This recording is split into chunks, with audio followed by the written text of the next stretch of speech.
अधिकतर लोगों को ये पता ही नहीं है कि जिस न्यायालय में उनका मुकदमा चल रहा है, क्या उस न्यायालय के पास उस मुकदमे को चलाने के लिए जुडिशियल पावर है या फिर नहीं। अधिकतर लोग केसेस में ऐसा देखा गया है कि जो न्यायालय का जो जुरिडिक्शन है, उस जुरिडिक्शन से बाहर के मुकदमे भी उस न्यायालय में चला दिए जाते हैं। लोगों को जानकारी ना होने के कारण या उनको पता ना होने के कारण जो है वो मुकदमा सालों साल चलता रहता है और व्यक्ति जो है कहीं ना कहीं उस चीज़ से पीड़ित होता रहता है। घटना किसी और क्षेत्र की है लेकिन दर्ज किसी और क्षेत्र में कराकर वहां पर ट्रायल कंक्लूड करा दिया जाता है।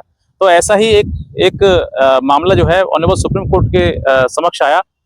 इसमें पाया गया कि जो मुकदमा है, जो घटना है वो कहीं और की है और जो एक्यूज्ड हैं, जो अभियुक्त हैं, वो बॉम्बे में रहते हैं। तो उनके ऊपर मुकदमा दर्ज करा दिया गया, यानी कि 100-200 किलोमीटर का डिस्टेंस के आधार पर मुकदमा जो है दर्ज करवा दिया गया और दर्ज कराने के बाद ट्रायल शुरू हो गया। जो एक्यूज्ड है उसने अपनी प्ली जो है सुप्रीम कोर्ट के सामने कहा कि ये जो मामला है जुरिडिक्शन से लगा हुआ मामला है और ये जुरिडिक्शन जिस न्यायालय में ये मुकदमा दायर किया गया वहां पर बनता ही नहीं है और ये चल भी नहीं सकता है।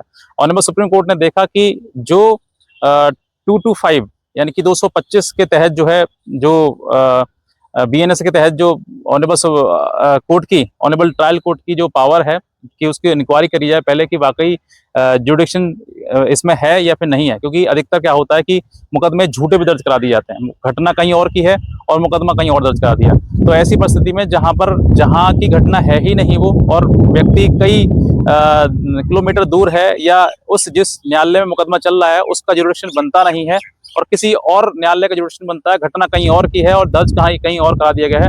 तो ऐसी परिस्थिति में ऑनरेबल सुप्रीम कोर्ट ने जो है स्पष्ट कर दिया है इसमें कि जो जुरिडिक्शन है वहीं पर मुकदमा दायर किया जाएगा, वहीं मुकदमा चलेगा।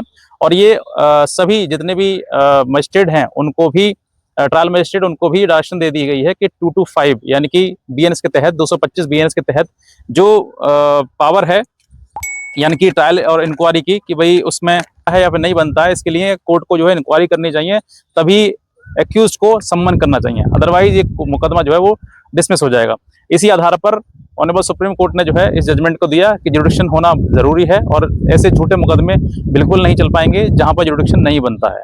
तो ये जजमेंट आपके लिए बहुत बेहतरीन जजमेंट है क्योंकि अधिकतर लोगों को ये पता ही नहीं होता है कि जुडिक्शन का मामला अगर हम चलाते हैं तो ये बनता भी है या फिर नहीं बनता है। क्योंकि जुडिक्शन की एक बहुत बड़ी मतलब एक लीगलिटी है जिसके आधार पर अगर मुकदमा आपको गलत जगह पर गलत स्थान पर दर्ज करा दिया गया है तो उसको आप डिसमिस करा सकते हैं। ये आपके पास आधार है और इस आधार पर आप अपना मुकदमा भी, अगर लग रहा है कि आपको कहाँ कि आप रहने वाले किसी और डिस्ट्रिक्ट के हैं, किसी और स्थान के हैं और मुकदमा किसी और डिस्ट्रिक्ट में या किसी और जगह पर दर्ज करवा दिया गया है, तो वो मुकदमा वाकई उसकी जो इंक्वायरी है ट्रायल के दौरान जो है 225 के दौरान उसमें जो ट्रायल कोर्ट है उसने संज्ञान लिया है या फिर नहीं लिया। अगर नहीं लिया है तो ऐसा केस जो है वो डिसमिस होने योग्य है, 100% डिसमिस हो जाएगा।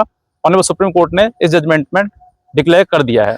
इतना ही कहना चाहूंगा। अगर इस जजमेंट की कॉपी अगर आप चाहते हैं तो दिए हुए नंबर पर आप संपर्क करते हैं, मैं आपको इस जजमेंट की कॉपी भी प्रोवाइड कर दूंगा। आज का वीडियो देखने से बहुत धन्यवाद।